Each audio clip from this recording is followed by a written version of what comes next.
Matamis na binati ng aktres na si Kim Chu, ang leading man at kapamilya actor na si Paolo Avellino, sa kaarawan nito ngayong araw, March 13, 2024. Na-corner ng ilang members ng entertainment press ang kapamilya actress na si Kim, kaya hindi talaga siya nakaligtas sa mga tanong tungkol sa estado ng relasyon nila ng kanyang rumored boyfriend.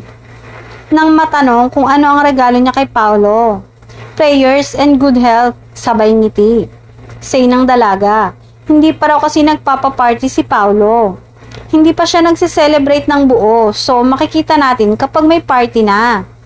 Sa Instagram account ni Kim, ibinahagi niya ang larawan, kalaki pang short but sweet message niya rito. Unang nagkasama sina Kim at Paolo noon sa linlang at nasundan ng trending na What's Wrong with Secretary Kim. Samantala, sobrang lakas talaga ng Kim Pao love team ni na Kim Chu at Paolo Avellino. Dahil simula next weekend ay araw-araw na silang mapapanood sa Primetime TV. Present nga ang karamihan sa cast sa Asap Natin To sa pangunguna ni na Paolo at Kim.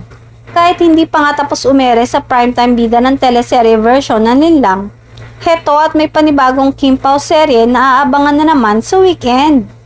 Syempre, tuwang-tuwa ang Kim Pao fans dahil mabenta ang mga idol nila. Sa ngayon nga ay patuloy na nangunguna sa streaming app na View ang nasabing Kim Pao series dahil nga sa mga nakakakilig na eksena ng dalawa. Recently nga lang ay trending at viral ang kissing scene ni na BMC at Secretary Kim na mga characters ni na Paolo at Kim na talagang nagpakilig sa viewers.